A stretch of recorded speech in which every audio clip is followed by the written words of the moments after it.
Hello everyone, welcome to my channel Miraculous Taxes, the platform of learning and knowledge. जुलाई का month है और ये है एक crucial month salaried persons and non audit cases के लिए, क्योंकि 31 जुलाई होती है ITR फाइल करने की लास्ट डेट और रश होने की वजह से इनकम टैक्स पोर्टल पर भी इश्यूज़ आ रहे हैं। तो ऐसे में ये ज़रूरी है कि जब भी आप पोर्टल पर रिटर्न फाइल करने जाएं तो आप कम से कम टाइम स्पेंड करें वहाँ, ताकि आप पोर्टल इश्यूज से बच सकें। इसके लिए ज़रूरी है कि आप ITR फाइलिंग की पूरी तैयारी पहले से करें और बार बार लॉगिन करने से बचें। तो देखते हैं कि वो कौन से प्रिकॉशंस हैं जो आपको ITR फाइलिंग के time step by step follow करने हैं, ताकि आप ITR फाइल करते में कोई गलती नहीं करें और इजीली अपना या अपने क्लाइंट का ITR फाइल कर दें। First, carefully select the tax regime, old or new, whichever is more beneficial. सबसे पहले और इम्पॉर्टेंट स्टेप होगा कि आप ये सेलेक्ट करें कि ओल्ड और न्यू टैक्स रेजीम में से आपको कौन सा रेजीम ऑप्ट करना है। इसके लिए आपको एक कंपैरिजन करके देखना होगा और जिस भी रेजीम में आप अपना टैक्स ज़्यादा सेव कर सकें उसको सेलेक्ट कर लें। यदि आप सैलरीड पर्सन हैं तो आप ITR में ही ओल्ड या न्यू रेजीम सेलेक्ट कर सकते हैं, और यदि आप बिजनेस पर्सन हैं तो आपको फॉर्म 10IEA फाइल करके रेजीम स्विच करना होगा। सेकंड, लिंक पैन विथ आधार। यदि आपका पैन और आधार लिंक नहीं है तो उसको लिंक करें, अदरवाइज प्रॉब्लम आ सकती है। Third, download AIS to check the income details. Third major precaution रहेगा AIS डाउनलोड करके चेक करना।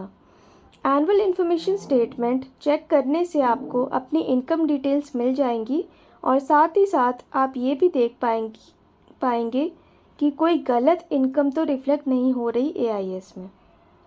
Fourth, download form 26AS to check the actual TDS और TCS और टैक्स पेड।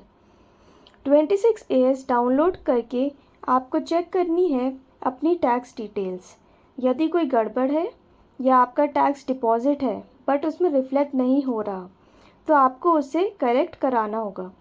करेक्ट नहीं कराएंगे तो आपका टैक्स मिसमैच होगा और आपको रिफंड में भी दिक्कत आएगी।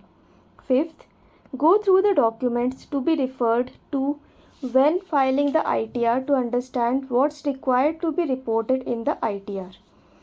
AIS और 26AS चेक करने के बाद और भी सारे डॉक्यूमेंट्स को ध्यान से देखना होगा, लाइक बैंक स्टेटमेंट और passbook, interest certificates, rent receipts, receipts to claim exemptions और डिडक्शंस, फॉर्म 16 और 16A, इन्वेस्टमेंट प्रूफ्स एक्सेट्रा।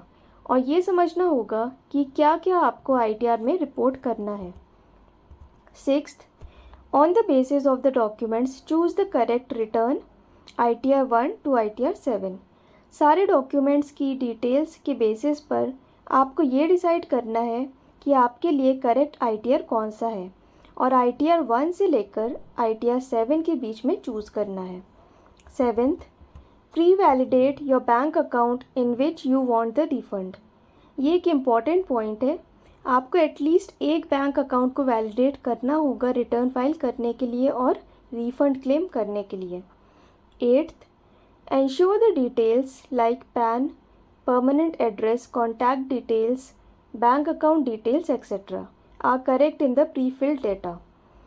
सारे डॉक्यूमेंट्स गो थ्रू करने के बाद आप स्टार्ट करेंगे ITR फाइलिंग, जिसमें आपको प्री-फिल्ड डेटा मिलेगा, लेकिन आपको उसको भी चेक करना है और यदि कुछ गलत मिलता है तो उसको एडिट भी करना है। इसमें सारी जनरल डिटेल्स आपको देखनी है, like PAN, address, mobile number, email ID, bank account number and validation etcetera.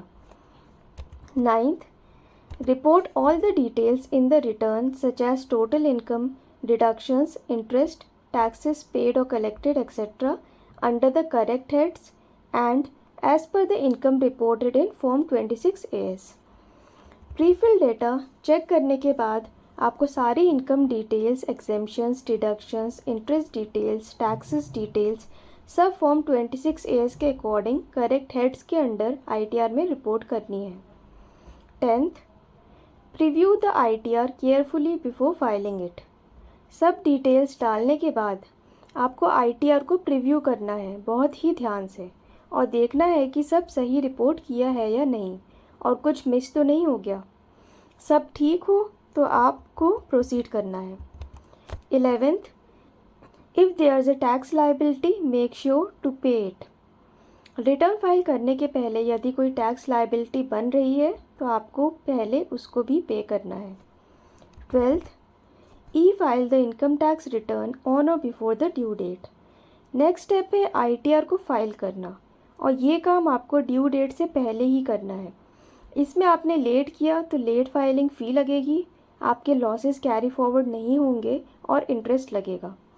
13th and the last point, after e filing the return don't forget to e verify it और manually verify the return by sending the signed physical copy of acknowledgement to the centralized processing center income tax department Bengaluru. अक्सर हम ITR file कर देते हैं और सोचते हैं कि वेरीफाई बाद में कर देंगे और फिर भूल जाते हैं, इसलिए बेटर है कि इमीडिएटली भी ई वेरीफाई भी कर दें या फिर एक्नॉलेजमेंट की फ़िज़िकल कॉपी साइन करके सेंट्रलाइज्ड प्रोसेसिंग सेंटर भेज दें, क्योंकि जब तक ITR वेरीफाई नहीं होगा तब तक प्रोसेसिंग स्टार्ट नहीं होगी। तो ये थी वो प्रिकॉशंस स्टेप बाय स्टेप जो आपको फॉलो करने हैं ITR फाइलिंग के टाइम, जिससे कि आप सिस्टमैटिक वे में ITR फाइल कर पाएँ और आपका पोर्टल इश्यूज़ में टाइम वेस्ट नहीं हो। वीडियो यूज़फुल लगा हो तो लाइक, शेयर, कमेंट और सब्सक्राइब करें। Thanks for watching.